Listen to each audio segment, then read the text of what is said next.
Saya lahir di keluarga Kristen yang taat. Ayah saya adalah seorang pendeta dan membangun gereja di Kabupaten Kabung, di daerah Kabung, Sumatera Utara, Brastagi.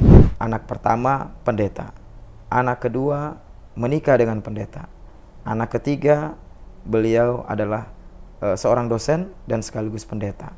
Anak keempat saya, anak kelima telah selesai sekolah teologi, jadi kedepannya juga jadi pendeta.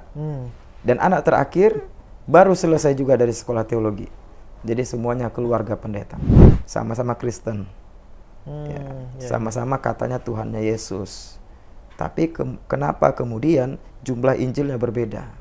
Kalau orang Kristen masuk Islam, dia tidak kehilangan Yesus, tetapi sesungguhnya dia menemukan Yesus yang benar. Kristen, kalau hari ini engkau mau keluar dari agama ini, maka daripada saya malu kepada orang tua kandungmu, sekarang kita selesaikan secara jantan. Saya yang mati atau kamu yang mati?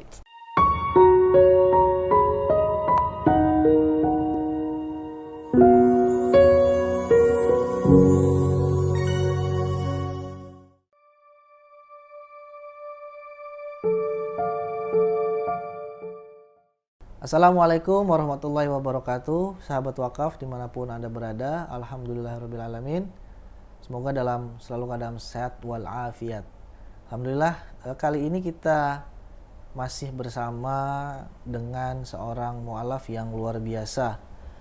Mu'alaf yang datang ke studio kita ini adalah salah satu mu'alaf yang mendapatkan award ya, mu'alaf award, dan juga menjadi seorang ustadz yang sedang merintis membangun pondok pesantren di salah satu daerah yang cukup terdalam ya, di daerah Gunung Sindur Bogor ya. Karena saya pernah ke sana. Dan itu memang kita tahu sendiri di Gunung Sindur itu seperti apa jalanannya. Ya, mungkin jalanan bagus ya bisa dihitung ya pakai jari ya, tapi ketika saya ke sana itu ya setelah lewat jalan bagus belok ke kanan, nah itu udah nggak ada jalan bagus di sana. Ada batu-batuan, tanah dan sebagainya. Tetapi beliau ini sebagai seorang mu'alaf yang, walau murid saya, dia ini mu'alaf yang bisa menginspirasi lah bagi mu'alaf-mu'alaf lain ya. Termasuk kita sebagai yang muslim dari kecil. Karena perjuangan beliau itu ketika memeluk Islam bukan hanya sampai ketika dia sudah bisa beribadah saja, tapi dia ingin untuk memberikan bahwa Islam itu seru loh, Islam itu indah loh, Islam itu kebenaran loh, kepada orang-orang yang kenal dengan beliau ataupun yang belum kenal dengan beliau. Contohnya ya kita bisa lihat pondok pesantrennya yang ada di Gunung Sindur, namanya adalah Pondok Pesantren Syafaatul Quran ya, Masya Allah. Dan beliau sekarang sudah hadir di sini. Juga tidak lupa kita akan mendengarkan bagaimana jalan atau perjalanan spiritual beliau ya, yang tadinya non muslim atau Kristen kemudian beralih ke Islam. Karena itu juga yang insya Allah akan menjadi tambahan motivasi buat kita untuk bisa menguatkan ibadah kita dan keimanan kita kepada Allah Subhanahu wa taala. Kita langsung saja ke beliau, namanya Ustadz Ahmad Tarigan. Assalamualaikum Ustadz. Waalaikumsalam warahmatullahi wabarakatuh. Sehat ya Ustadz ya? Alhamdulillah sehat. Mas sehat juga ya? Alhamdulillah Ustadz. Ustadz Ahmad Tarigan, sebelumnya namanya Christian Tarigan. Christian Tarigan. Wah, itu udah Christian aja ya. Dari Tanah Karo, Sumatera Utara. Tanah Karo, Sumatera Utara yang mayoritas non-muslim. Non-muslim. Betul. Yang mana Ustadz Ahmad Tarigan ini memilih Islam itu memang betul-betul karena keyakinan terhadap kebenaran. Benar sekali. Betul ya. Betul. Nah, boleh dikasih tahu gak gimana perjalanannya itu, Ustadz? Baik. Bismillah, walhamdulillah, wassalatu wassalam ala rasulillah, amma ba'd. Pertama, terima kasih jazakallah khair tim Wakaf TV. Alhamdulillah saya bisa sampai ke sini. Sebelumnya tim Wakaf TV sudah hadir di pesantren kami ya, yang cukup jauh di Gunung Sindur, telah melihat bagaimana perjuangan proses pembangunan, yaitu pondok pesantren pertama kali di Gunung Sindur untuk penghafal Quran dan pembinaan para mu'alaf. Jadi kita ingin para mu'alaf itu kedepannya menjadi da'i yang kemudian menegakkan agama Allah Azza wa Jal, dan di masa depan mereka bisa menyampaikan dakwah tauhid kepada anak dan cucu kita. Nah, ini tanggung jawab seluruh kaum muslimin. Betul. Jadi bukan hanya saya, tapi seluruh kaum muslimin. Jadi kalau misalnya nanti pembangunan pesantren ini kemudian tidak selesai, atau kemudian setelah selesai lalu anak-anak santri di situ karena ini gratis kemudian tidak bisa makan, maka ini tanggung jawab seluruh kaum muslimin. Oleh karena itu, kita percaya Allah akan kirimkan orang-orang baik yang hatinya tersentuh untuk mengingat persiapan pulang kepada Allah untuk membantu pembangunan pesantren ini. Nah, selanjutnya nama saya Ahmad Tarigan. Tapi setelah masuk Islam dulu sebelum Islam nama saya Christian Tarigan.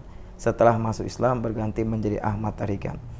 Saya lahir di keluarga Kristen yang taat. Ayah saya adalah seorang pendeta dan membangun gereja di Kabupaten Kabung, di daerah Kabung, Sumatera Utara, Brastagi. Dan saya itu ada 6 bersaudara. Saya anak keempat. Anak pertama pendeta. Anak kedua menikah dengan pendeta. Anak ketiga beliau adalah seorang dosen dan sekaligus pendeta. Anak keempat saya. Anak kelima telah selesai sekolah teologi. Jadi kedepannya juga jadi pendeta. Dan anak terakhir baru selesai juga dari sekolah teologi. Jadi semuanya keluarga pendeta. Saya satu-satunya yang alhamdulillah atas izin Allah bawa untuk masuk kepada agama Allah Subhanahu wa taala, agama Islam. Nah, perjalanannya panjang sekali. Dan itu dimulai dari ketika saya lahir, saya diadopsi oleh paman kandung saya, yang paman kandung saya ini dengan istrinya tidak punya anak. Jadi mereka meminta kepada orang tua kandung saya untuk saya diadopsi menjadi anak mereka. Mereka memohon dengan permohonan yang sampai menangis dan memohon. Kemudian orang tua kandung saya mengizinkan saya diadopsi, tapi dengan 2 syarat. Yang pertama, nama saya harus Kristen. Yang kedua, saya harus mereka jadikan menjadi pendeta. Kalau 2 syarat ini mereka tidak bisa penuhi, gagal jadi anak mereka. Tapi kalau mereka bisa komitmen penuhi 2 syarat ini, maka saya diperbolehkan diasuh atau diadopsi oleh mereka. Maka paman kandung saya itu dan bibi kandung saya menyepakati, baik, anak ini akan kami beri nama Christian dan akan kami bimbing untuk menjadi pendeta. Kami fasilitasi dia agar menjadi gembala-gembala, yaitu pendeta. Maka diadopsilah saya. Saya dibawa ke tempat yang lain. Ke tempat yang lain ini mayoritas non-muslim. Kalau tadi di Kabung, Brastagi, mayoritas kalau tempat paman saya mayoritas muslim. Kalau tempat orang tua kandung saya mayoritas non-muslim. Maka saya dibawa oleh paman kandung saya mayoritas muslim.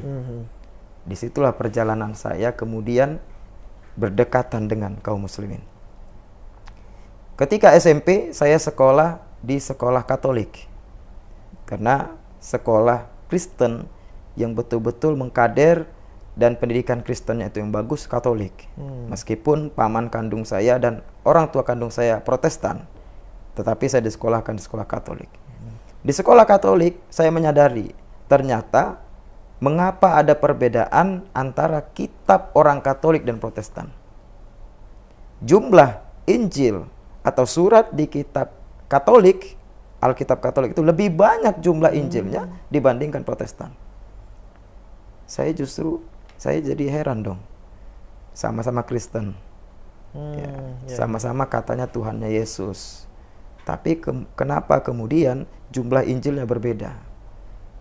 Kalau Injilnya Katolik yang benar, berarti Injilnya Protestan ada pengurangan dong. Tapi kalau Injilnya Protestan yang benar, berarti Injilnya Katolik ada penambahan dong. Iya. Bagaimana mungkin kitab suci ditambah atau dikurangi? Iya. Itu sudah mengganggu keimanan saya. Lalu kemudian tata cara beribadah yang sangat berbeda. Dalam Katolik, yaitu ketika kita masuk gereja, sebelum kita masuk, kita harus ambil air suci. Nah, itu tanda salib dulu. Atas nama Bapa, Putra, Roh Kudus, amin. Lalu kita sujud dulu ke Bunda Maria, patung Bunda Maria, patung Yesus, baru kita duduk. Dan itu tidak saya temukan di Protestan. Mulai lagi berkecamuk keimanan saya. Mengapa terjadi perbedaan seperti ini? Dan banyak lagi perbedaan. Akhirnya ketika saya tamat SMP, saya masuk SMA. Dan SMA ini saya memilih SMA negeri. Padahal orang tua, paman kandung saya mengadopsi saya itu meminta, mensugesti atau memaksa saya untuk masuk lagi SMA Katolik.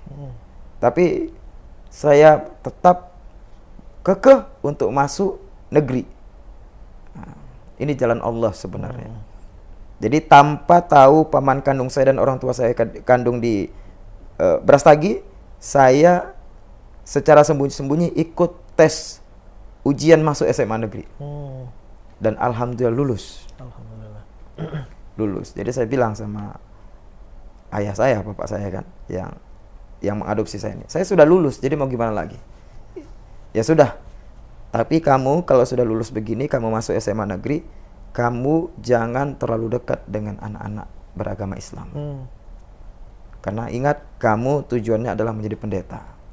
Siap, saya bilang. Masuklah saya SMA negeri.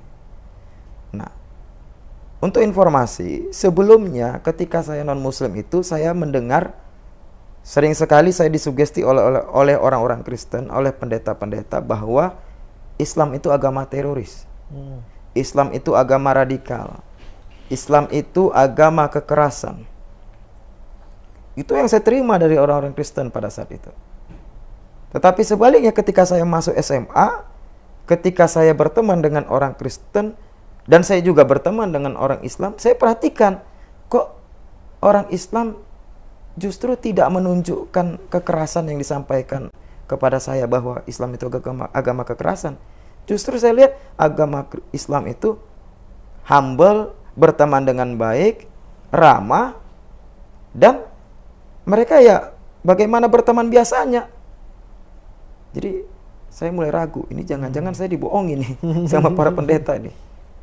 Nah, kemudian atas dasar keingintahuan saya tentang Islam, saya tanyalah teman-teman saya beragama Islam. Itu saya berani bertanya di SMA kelas 3.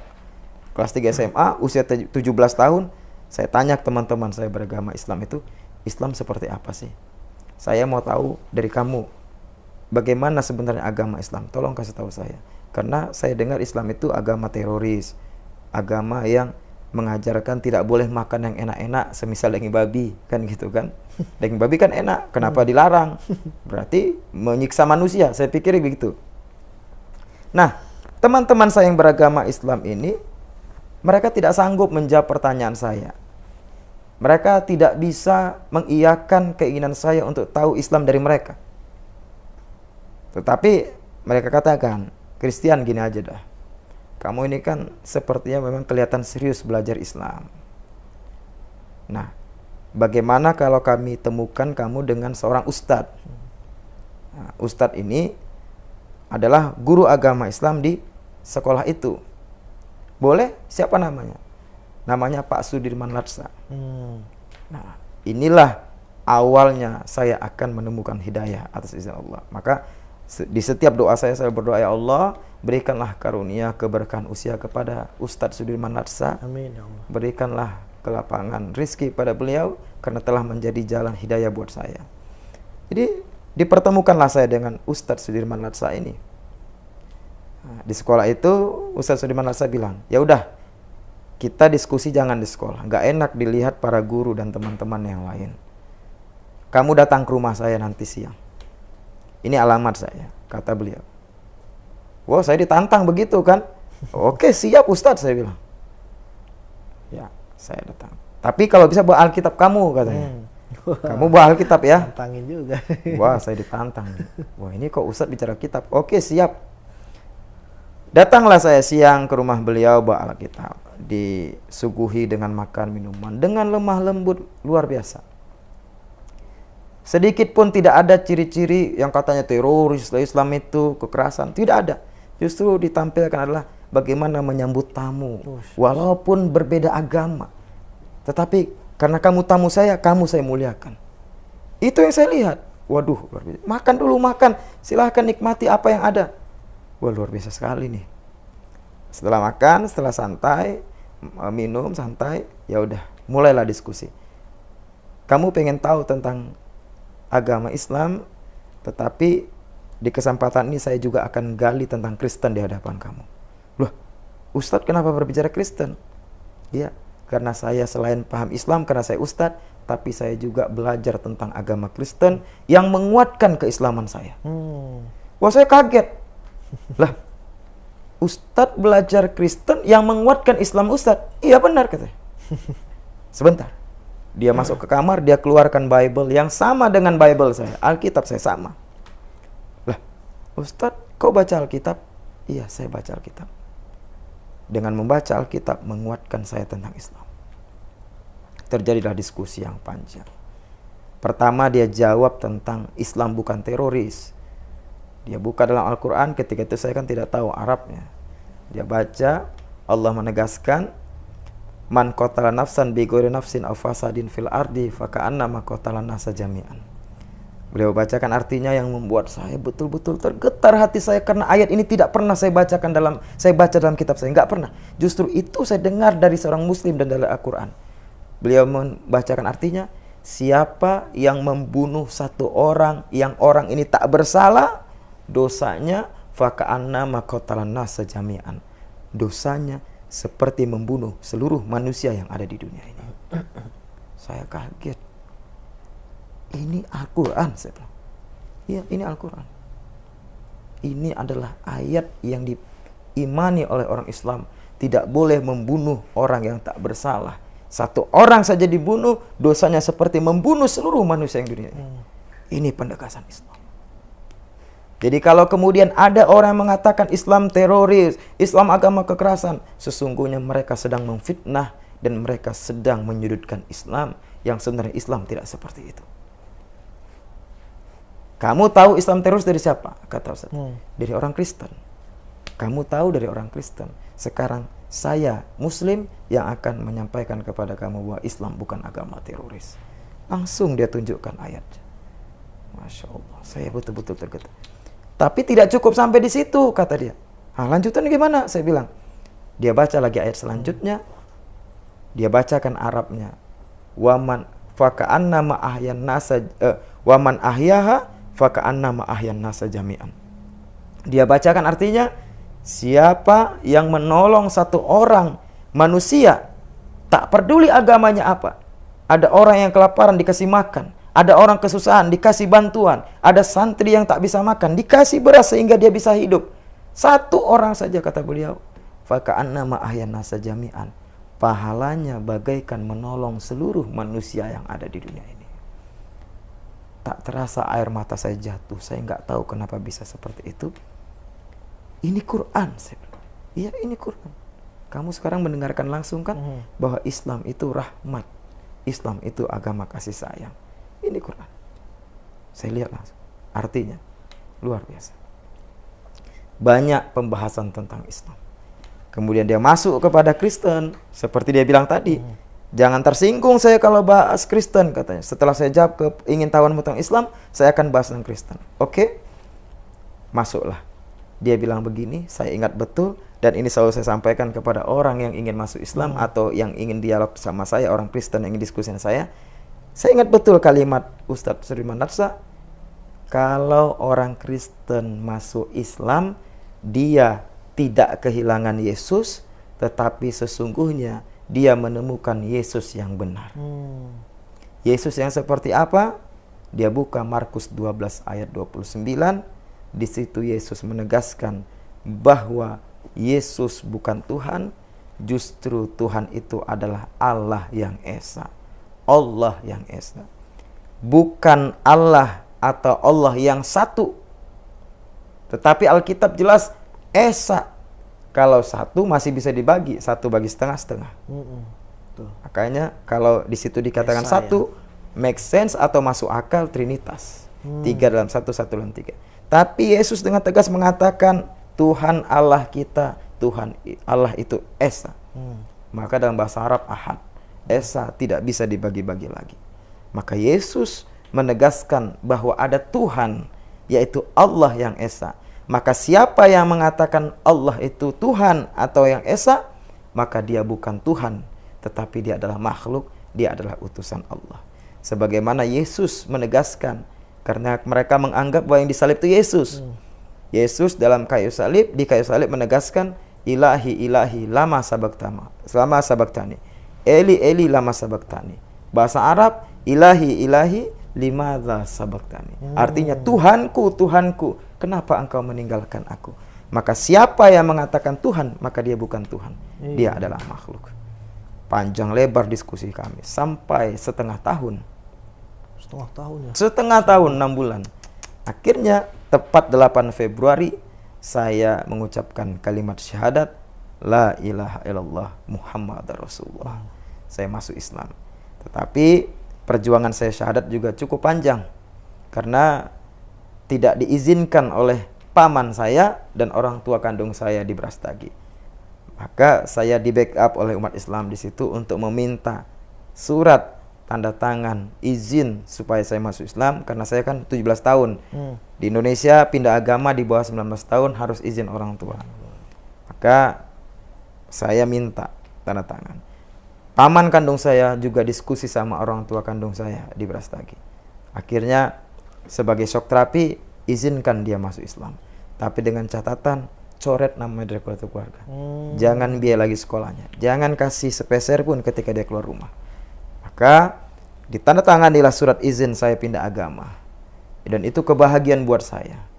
Tapi satu sisi pada hari itu saya kehilangan orang tua saya, kehilangan paman saya. Tapi saya ingat betul kata para ustadz, satu orang tuamu yang meninggalkan engkau karena berpindah agama, karena engkau pindah agama kemudian orang tuamu meninggalkanmu, tetapi ada ribuan bahkan jutaan kaum muslimin yang siap menjadi orang tuamu. Itu kalimat yang menguatkan saya. Maka saya katakan kepada paman saya katakan kepada orang tua saya, ayah, saya panggil paman saya ayah. Pak, bapak, saya panggil orang tua saya bapak. Hari ini agama kita berbeda. Tetapi sampai mati pun saya tetap darah daging kalian. Saya tetap anak ayah. Saya tetap adalah orang yang sayang sama ayah. Jadi agama kita boleh berbeda, tetapi tali persaudaraan kita tidak putus sampai mati. Pergi saya dari rumah itu.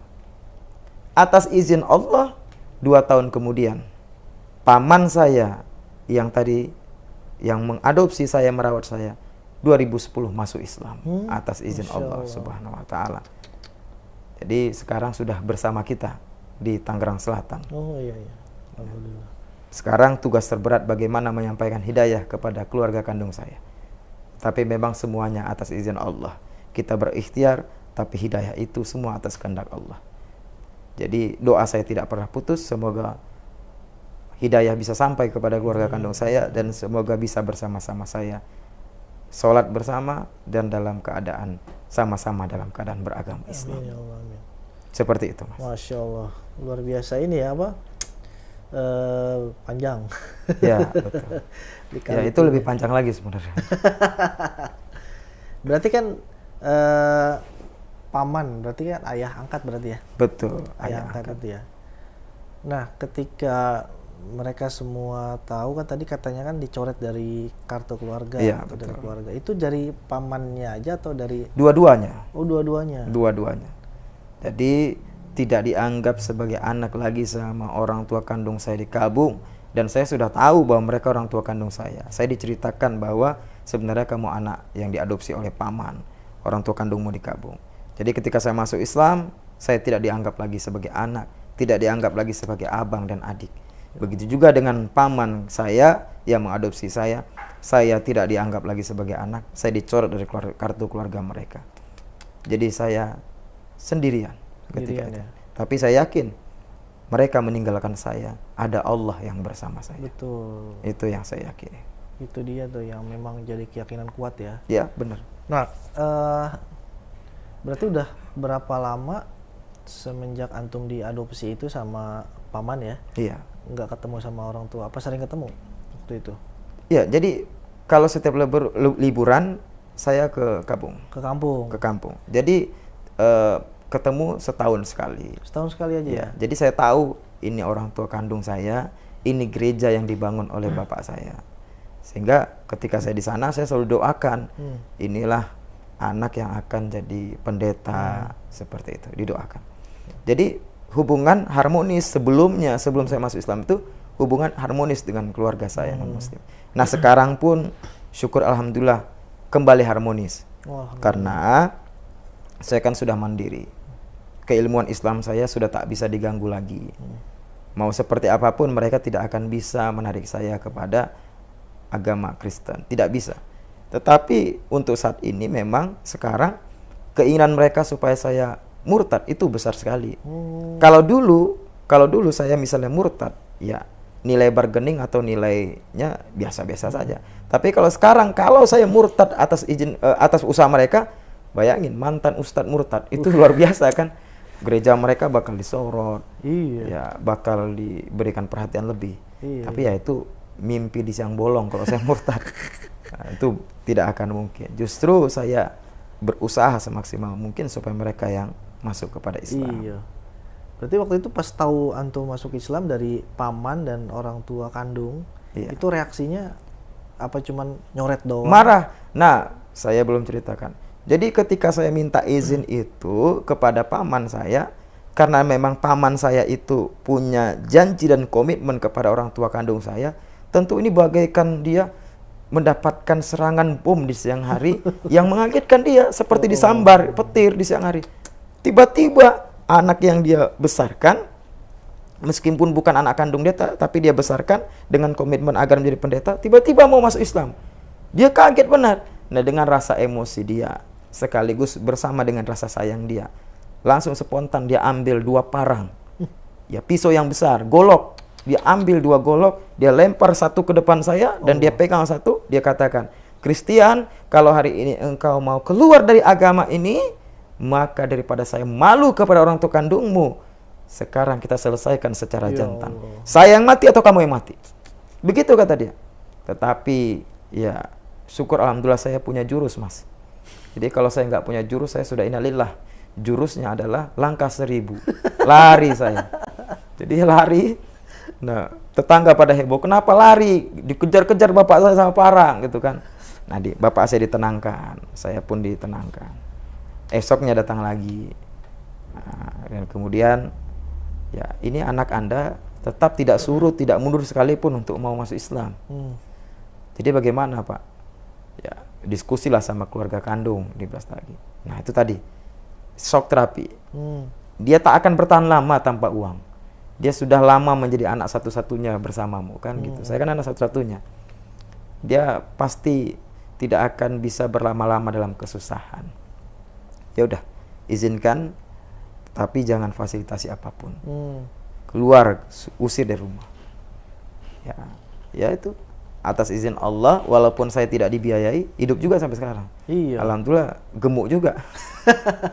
Jadi semua hadza min fadli Rabbi. Semuanya itu adalah karena kasih sayang Allah. Jadi kepada siapapun yang menonton ini, ya mungkin ada non muslim, yang sebenarnya sudah tergerak hatinya masuk Islam tapi ragu. Kalau saya masuk Islam nanti bagaimana? Tak dapat ini warisan segala macam, hilang dong semuanya. Yakin dunia itu Anda tinggalkan, sekaligus Allah akan menghadirkan akhirat dan dunia kepada Anda. Rasa kecukupan itu akan Allah hadirkan kepada Anda. Jadi jangan ragu. Jangan ragu untuk melangkah. Sebelum, kalau seandainya Anda besok mati, sayang sekali Anda mati dalam keadaan non-muslim. Padahal Anda sudah yakin Islam benar, agama yang benar. Maka jangan ragu, masuk agama Islam, yakin Allah akan mencukupi kehidupan Anda dan menyentuh hati orang tua Anda untuk memberikan kasih sayang juga kepada Anda pada suatu saat nanti. Yang penting yakin bahwa jangan ragu untuk masuk agama Islam ini. Iya. Nah, kemudian orang tua kandung pas dikabarin antum masuk Islam by phone atau memang By phone. by phone ya? By phone. Semenjak dari situ antum belum ketemu lagi waktu itu ya sama orang tua kandung ataupun paman ya? Iya, jadi sekitar 3 tahun baru saya ketemu. Oh. Dan itu ketika ya bapak kandung saya meninggal dunia. Oh. Jadi sudah lama tak bertemu, saya sudah muslim, saya sudah kuliah di salah satu universitas Islam di Jakarta. Saya dengar bapak kandung saya meninggal dunia. Jadi saya datang. Saya tak takut apapun yang terjadi, saya datang. Saya datang, prosesi ibadah Kristennya saya nggak ikut, tetapi ketika mengantarnya ke kubur saya ikut. Ya, sampai dibilang keluarga kan, nih gara-gara kau lah bapak seperti ini. Ya tahan-tahan kuping lah. Emang tahan-tahan kenapa telinga. kok bisa nuduh Ya. gara-gara antum? Jadi banyak yang bilang saya itu sebenarnya anak kesayangan, karena saya itu dibesarkan oleh paman. Jadi mereka itu merasa kehilangan saya. Nah, ketika saya masuk Islam, dianggap itu yang menjadi penyakit bagi bapak saya. Maka, tapi saya tidak goyang sedikit pun. Ya, saya katakan, ya ini sudah takdir Allah, takdir Tuhan. Tapi yang satu hal, meskipun 100 nyawa bapak saya tetap tidak akan mundur dari agama ini, saya katakan. Walaupun besok hidup lagi kemudian meninggal lagi, tetap saya tidak akan mundur dari agama Islam. Saya katakan seperti itu. Nah, tadi kan antum bilang ayah angkat antum ya? Iya. Ayah angkat antum itu sekarang itu kan udah muslim ya? Alhamdulillah Sama beliau sudah muslim. ibu angkatnya berarti ya? Nah, ibu angkat saya meninggal ketika saya waktu SD. Oh. Jadi bapak angkat saya, paman saya tidak menikah lagi ya karena mereka punya prinsip satu untuk seumur hidup. Jadi paman kandung saya itu yang mengadopsi saya betul-betul Kristen yang taat. Dan di kesempatan-kesempatan dia mengisi evangelis, penginjil di gereja Protestan. Jadi memang benar-benar saya itu dalam lingkungan Kristen yang taat. Seperti itu. Nah, itu gimana ceritanya paman tuh bisa masuk? Iya. Saya ingat betul, paman saya itu tersentuh dengan Islam bukan karena ayat Quran. Tetapi paman saya itu tersentuh dengan Islam karena dakwah bil hal. Masya Allah. Nah, ini saya sampaikan kepada mu'alaf dimanapun, khususnya kepada kaum muslimin ketika ingin berdakwah kepada muslim. Mereka itu tidak baca Quran, tapi yang mereka baca adalah akhlak kita. Yang mereka baca adalah bagaimana kita bersikap dengan mereka. Maka mereka melihat Islam dari sikap kita. Begitu juga paman saya. Ketika saya masuk Islam, saya nggak pernah dakwahi Pak atau ya Al-Quran segini-segini, tidak. Al-Quran segini-gini, tidak. Alkitab ini salah, tidak seperti itu. Tapi ketika saya datang mengunjungi dia, seminggu sekali saya datang mengunjungi dia, saya bawa martabak, saya bawa apapun. Karena ketika saya masuk Islam, saya di panti asuhan, waktu itu saya di panti asuhan muslim, sembari menyelesaikan sekolah saya bekerja di depot air minum. Nah, gaji yang saya miliki itu, saya belikanlah martabak, saya belikan makanan, saya datangi paman saya. Saya datangi dia, saya cium tangannya. Yang dimana ketika saya Kristen dulu, saya tak pernah cium tangan bapak saya. Dan perlu saya tegaskan bahwa budaya cium tangan itu lebih banyak Islam yang mencontohkan. Jadi ketika saya ketemu dengan bapak saya dulu ketika saya Kristen, saya nggak pernah cium tangannya. Ketika saya masuk Islam, saya cium tangannya. Saya bawakan martabak. Kalimat saya jauh lebih lembut daripada kemarin-kemarin. Dia cuek, ngapain kau datang kemari? Pergi kau. Gitu kan. Ya udah saya pergi. Ya nanti dimakan martabaknya ya. Udah pergi, kubuang tuh nanti. Gitu. Minggu depan saya datang. Dan itu terus saya lakukan. Lama-lama dia bertanya, Christian, ayah dengar bahwa Islam itu agama teroris. Bahwa kau nanti akan dikader menjadi teroris. Tapi kau datang ke sini cium tangan, bawa makanan. Apa kau nggak dimarah nanti sama ustadzmu? Gitu kan. Apa kau nanti nggak diomelin nih? Nah, saya bilang, ayah salah paham tentang Islam. Justru ustadz-ustadz itu mengajarkan saya harus berbakti kepada ayah. Saya harus berbakti kepada orang tua kandung saya. Tapi karena mereka jauh gimana? Maka di sini ada ayah yang membesarkan saya. Saya harus berbakti sama ayah. Tidak boleh saya durhaka sama ayah dalam hal hubungan antar manusia. Tapi dalam agama, kalau orang tua menyuruh saya melakukan hal yang bertentangan dengan Islam, saya tidak bisa. Tapi dalam hubungan anak dan orang tua, saya harus memuliakan ayah. Karena itu kunci bahwa nanti saya juga akan dianggap menjadi hamba Allah yang baik dengan saya memuliakan orang tua saya. Jadi Islam itu bukan teroris ya. Saya bacakan ayat yang pernah saya baca dulu, yang pernah saya diperdengarkan. Siapa yang membunuh satu orang tak bersalah, dosanya seperti membunuh seluruh manusia. Siapa yang menyelamatkan satu orang, maka pahalanya seperti menyelamatkan seluruh manusia. Setiap akhlak saya tunjukkan, saya iringi dengan Quran. Baru saya masukkan ke Bible. Ya, ayat ini kan nggak pernah kita temukan dalam Alkitab. Justru sebaliknya dalam Alkitab yang ditunjukkan adalah ayat-ayat pembunuhan. Ada dalam Alkitab ayat teroris, tapi mungkin di sini kalau kita buka terlalu vulgar kan. Bahwa jangankan manusia, pohon saja dibunuh kalau dalam keadaan perang. Ada pohon, ya Allah, perempuan, hewan, anak kecil, hewan tak bersalah dibunuh. Ya Allah. Jadi hewan kalau dibunuh dalam keadaan perang, lah saya salahnya apa? Itu dalam Alkitab mereka seperti itu. Saya tunjukkan, ini kan Alkitab Kristen. Tapi lihat ini Al-Quran umat Islam, jauh berbeda kan? Nah, besok masuk lagi. Akhirnya di 2010, 2 tahun ya, 2008 saya masuk Islam. 2009 proses sampai 2010, 2 tahun bapak saya mengucapkan, sebenarnya ketika engkau menyampaikan tentang Al-Quran dan Alkitab, bapak belajar juga diam-diam untuk mengkonfirmasi apa yang kau sampaikan. Dan ternyata apa yang kau sampaikan itu masuk akal. Khususnya tentang ketuhanan Yesus yang ternyata memang tidak ada dalam Alkitab. Tapi bapak gengsi. Nah, tapi sekarang hari ini bapak sudah meyakini Islam itu agama yang benar. Bagaimana caranya supaya bapak juga ikut dengan engkau masuk Islam?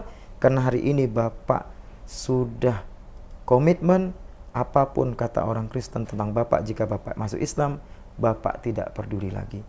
Bapak sudah melihat dan benar-benar sekarang meyakini, ternyata ketika kita masuk Islam, kita tidak kehilangan Yesus, justru kita mendapatkan dan menemukan Yesus yang benar. Bapak ingin masuk Islam. Waduh, saya menangis haru ketika itu. Ya Allah, memang bapak kandung saya, orang tua kandung saya belum engkau ijabah masuk Islam, tetapi saya sudah sangat bahagia sekali. Paman yang mengadopsi saya masuk Islam, itu sudah sangat bahagia sekali. Saya ketemukan dengan Pak Suliman Larsa, dan kemudian difasilitasi bapak saya masuk Islam.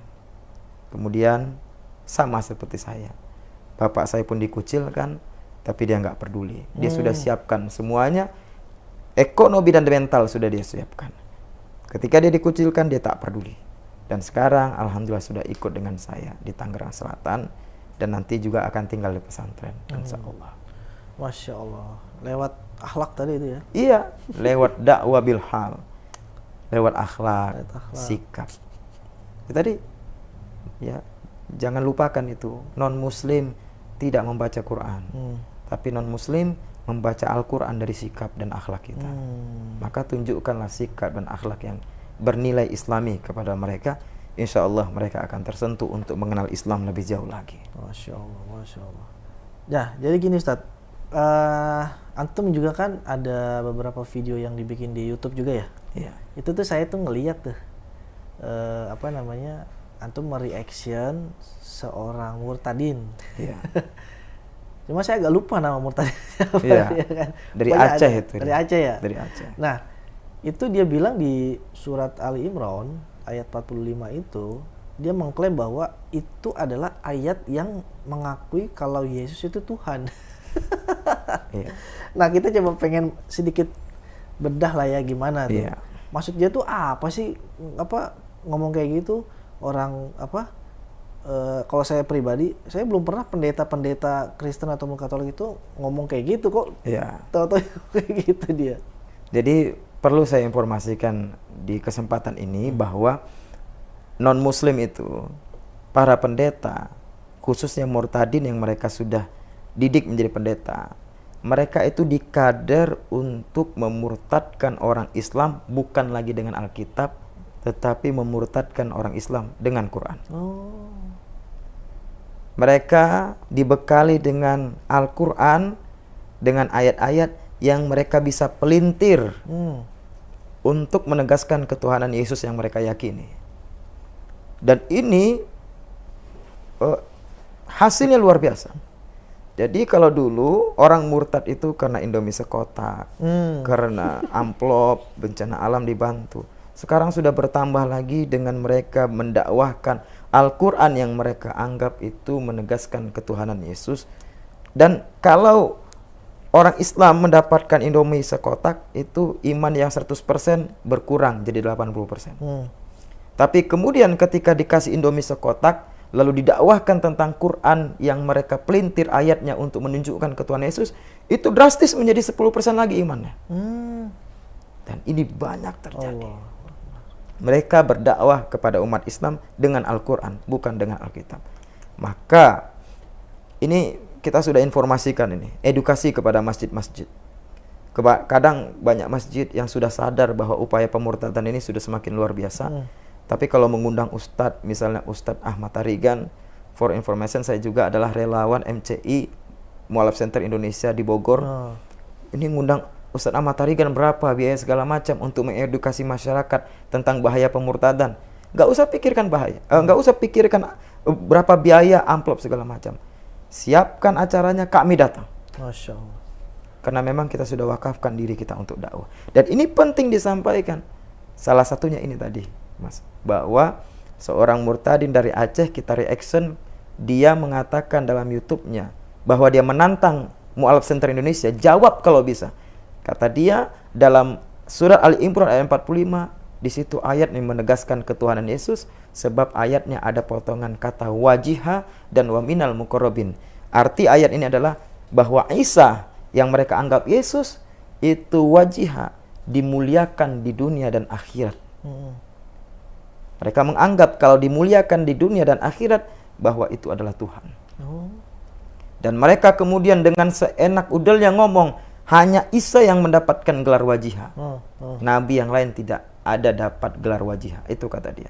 Lalu kata wa minal muqarrabin, mereka artinya dengan seenak udelnya mereka katakan adalah orang yang dekat dengan Allah. Memang itu artinya. Tetapi kalau kita bahas dari sisi bahasa Arab, pertama wa minal muqarrabin itu jamak. Dan di situ ada kata min. Wa minal muqarrabin artinya bukan yang dekat dengan Allah, tetapi di antara orang-orang yang dekat dengan Allah. Yang artinya adalah tidak hanya Nabi Isa yang dekat dengan Allah. Iya. Karena dalam Alkitab mereka ada ayat bahwa Yesus akan duduk di samping Allah Bapa ketika menghakimi manusia. Dekat dengan Allah. Lalu mereka ambil ayat surat Ali Imran ayat 45, dekat dengan Allah. Padahal di situ ayatnya wa minal muqarrabin yang artinya di antara orang-orang yang dekat dengan Allah. Yang maknanya tidak hanya Nabi Isa yang dekat dengan Allah. Kalau manusia beriman kepada Allah, maka dia termasuk dekat dengan Allah. Tidak hanya Nabi Isa. Dan memang arti wa minal muqarrabin adalah di antara orang-orang yang dekat dengan Allah. Tapi mereka pelintir hanya Nabi Isa yang dekat dengan Allah. Itu jahatnya mereka. Itu satu, wa minal muqarrabin. Yang kedua, wajiha. Nah, mereka katakan wajiha itu hanya milik Nabi Isa alaihissalam dalam Al-Quran. Ternyata salah dan keliru. Mereka dengan jahatnya tidak membaca seluruh Quran. Kalau mereka baca Quran surat Al-Ahzab ayat 69, ternyata bukan hanya Nabi Isa yang dikatakan wajiha, tapi Nabi Musa alaihissalam pun mendapatkan gelar wajiha. Sesungguhnya Nabi Musa alaihissalam wajihan indallah. Nabi Musa juga dimuliakan di dunia dan akhirat di hadapan Allah. Patah. Tadi kata dia Nabi Isa hanya Nabi Isa mendapatkan gelar wajihah, maka dianggap sebagai Tuhan. Ternyata tidak. Nabi Musa alaihissalam juga mendapatkan gelar wajihah. Wa minal muqarrabin, bukan artinya hanya Nabi Isa yang dekat dengan Allah, tetapi artinya salah satu di antara orang-orang yang dekat dengan Allah. Dan ayat ini banyak memurtadkan orang. Ya Allah. Kenapa? Sudah miskin iman, miskin akidah, miskin ekonomi pula. Dikasih Indomie sekotak, tadi saya katakan, berkurang imannya 20%. Ditambah lagi ayat Quran, dipelintir dengan digiring seperti mengarah kepada keimanan Kristen, tambah berkurang lagi. Jadi besoknya bukan Jumatan, jadi mingguan dia. Mingguan. Berkurang drastis imannya. Jadi kami sering informasikan kepada masjid, kami ada program Islam difitnah, mu'alaf membela. Termasuk tanggal 4 nanti insya Allah bersama Mu'alaf Center Indonesia di salah satu masjid di BSD. Jadi kepada masjid-masjid saya menghimbau, menyarankan untuk mengadakan acara ini, undang jamaah, kita akan menyampaikan edukasi kepada kaum muslimin dengan niatan supaya mereka tidak mudah dimurtadkan. Seperti itu. Islam difitnah, mu'alaf membela. Mu'alaf membela. Mu'alaf membela. Ini kalau ngomongin tentang pemurtadan ya Ustaz ya. Iya. Jadi tidak banyak dari kita seorang muslim nih yang memang dia itu kurang tahu ilmunya terkait dengan ilmu penjagaan akidah ini Ustaz. Ya kan? Nah, yang terjadi adalah mereka yang katakanlah imannya masih kurang gitu, mereka mudah saja diajak ke hal-hal yang mana itu melalaikan. Betul. Ya kan banyak ya cara-cara untuk pemurtadan itu. Kalau yang saya salah satu dengar itu adalah dari seorang pendeta itu gini, yang paling gampang tuh gimana sih? Ya lalaikan aja dia sholat, kayak gitu kan. Fun. Iya kan? Apa namanya? Fun, hiburan. Ya? Hiburan itu kan. Melalaikan mereka dari agama. Nah, seperti ini itu. Ustadz nih memandang pemurtatan yang semakin merajalela ini gimana Ustadz? Iya. Jadi begini, mereka itu melakukan pemurtatan atas dasar keimanan bahwa kalau mereka memurtadkan maka mereka masuk surga. Oh gitu. Dan ini diperintahkan dalam Alkitab mereka, bahwa di dalam Alkitab mereka ditegaskan, jadikanlah semua bangsa muridku dan baptislah mereka atas nama Bapa, Putra dan Roh Kudus. Inilah landasan yang memotivasi mereka. Ketika mereka memurtadkan orang, maka mereka telah melakukan amalan agung namanya. Perintah Yesus yang mereka yakini, dengan mereka bisa memurtadkan orang, mereka dekat dengan Yesus di surga. Jadi mereka ada motivasi yang luar biasa. Sehingga jangan heran, mereka itu rela mengeluarkan apapun, yang penting memfasilitasi agar kaum muslimin ini keluar dari agamanya. Pertama yang harusnya umat Islam itu sadari, harusnya berkaca diri dong, sadar diri dong.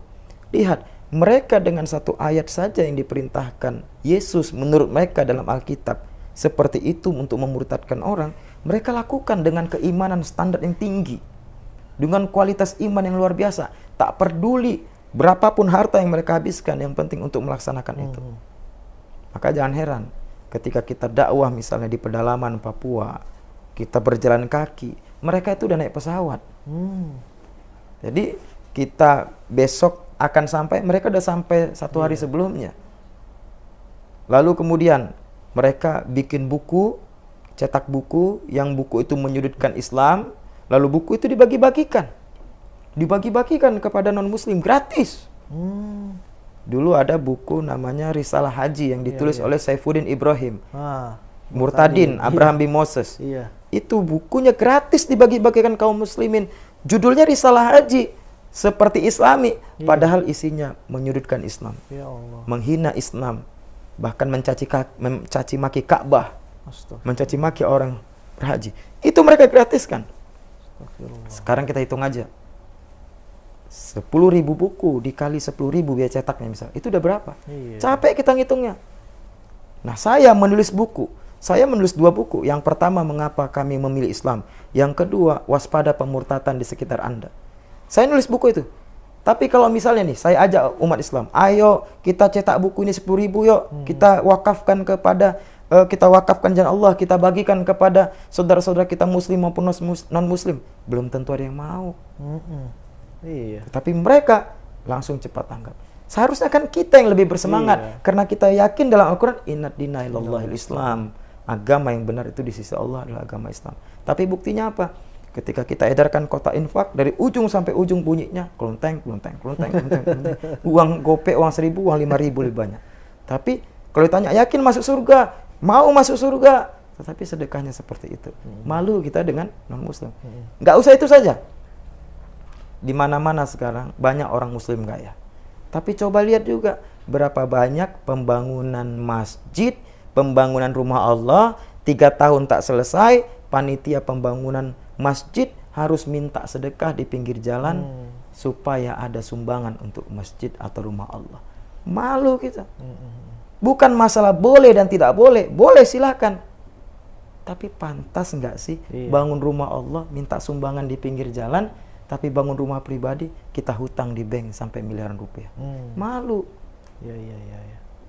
Coba perhatikan, di mana ada gereja, mereka membangun gereja minta sumbangan di pinggir jalan. Nggak ada. Tapi kita bangun masjid, minta sumbangan di pinggir jalan. Makanya kadang kalau membangun pesantren nih, ada yang bilang, Ustadz, coba kita minta sedekah di pinggir jalan supaya bantu pesantren. Enggak, saya bilang. Kalau ini tak selesai pembangunannya, tanggung jawab umat Islam. Iya. Tapi kalau dibilang saya harus minta sedekah di pinggir jalan, saya nggak mau. Saya bilang gitu. Ini izzah, kemuliaan Islam yang harus kita jaga.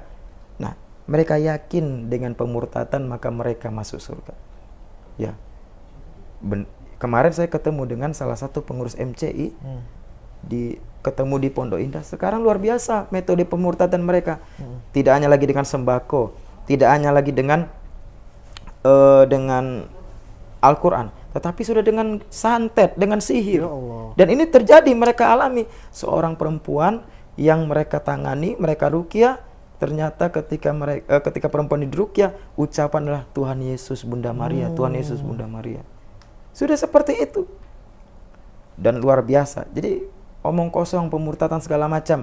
Buka di detikcom. Buka detikcom. Pemurtatan di Langkat.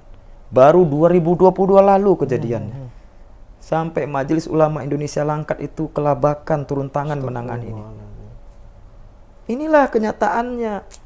Mereka sudah melibatkan orang-orang penting karena mereka yakin kalau mereka berjuang dalam upaya menyebarkan agama misionaris mereka masuk surga. Makanya kita malu dong. Iya dong. Harusnya kita lebih semangat sebagai muslim.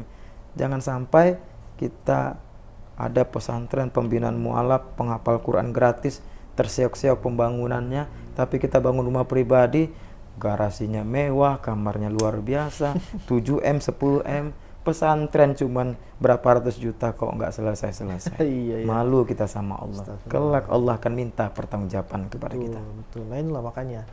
Jadi kalau menurut saya di antara pesantren-pesantren yang ada di Indonesia, jadi Syafaatul Quran yang sedang antum bangun ini, itu memang tadi kan antum bilang satu-satunya bukan di Gunung Sindur. Di Gunung Sindur ya. Betul. Pesantren pertama, ya kan? Dan itu di kampung loh. Dan kan di kampung. Antum udah pernah ke sana kan? Sana. Karena mereka sasaran mereka kampung. Iya. Saya itu sudah berapa kali terima wakaf tanah, tapi saya tolak. Kenapa? Lokasinya di Bintaro, lokasinya di Jakarta, lokasinya di Jaksel, kota. Saya nggak mau. Saya cari yang di kampung. Karena itulah kelak yang menjadi sentral. Karena kalau ada upaya pemurtadan dari mereka, saya bisa turun lebih cepat. Iya. Itu harapan saya. Itu dia. Maka saya pilih kampung. Walaupun antum udah lihat jalannya gimana kan. Tapi itulah al-ajru ala qadri masyaqqa. Semakin berat perjuangan kita dalam dakwah ini, semakin luar biasa pahalanya. Gak ada yang kita mati kecuali amalan kita di hadapan Allah Subhanahu wa taala. Dosa kita semua banyak. Setidaknya dengan amalan kita meringankan hisab kita di hadapan Allah. Itu saja niatan kita di dunia ini kan. Itu yang menjadi apa ya? Motivasi kita hidup di dunia ini. Betul. Jangan sampai kita kalah sama non muslim nih. Betul. Kan? Kita jangan sampai kalah sama mereka. Dan memang mereka itu yang semangat, bahkan kalau yang saya tahu itu di dekat pesantren yang sedang antum bangun itu kan ada gereja Tuh. lumayan besar tuh di sana. Betul. Itu kan ya. Itu aja mereka itu kalau bisa dikatakan bisa membangun gereja besar seperti itu kan luar biasa. Makanya aneh kan, mereka di situ minoritas loh. Iya. Tapi gimana mereka bisa membangun gereja sebesar itu, sedangkan saya yang di situ kaum muslimin mayoritas bangun pesantren begitu terseok-seok. Iya. Mereka bisa, dari mana dananya? Tapi saya bilang tadi sekali lagi, mereka itu jangan ditanya perjuangan mereka untuk agama mereka. Standar yang tinggi, mereka yakin surga. Nggak bisa diganggu-gugat lagi. Nah kita ternyata tidak. Tapi kalau keluar iPhone baru, antri, mobil baru, pre-order, tiket konser 11 juta. Astagfirullah. Ya Allah, banyak juga yang ketipu. Ya Allah, itulah. Tapi insya Allah masih banyak umat Islam yang baik hatinya, yang Allah titipkan hidayah bagi mereka bahwa dunia ini sementara. Betul. Maka tidak ada yang dibawa mati kecuali amal ibadah di hadapan Allah. Betul. Itu yang jadi pegangan kita ya. Betul.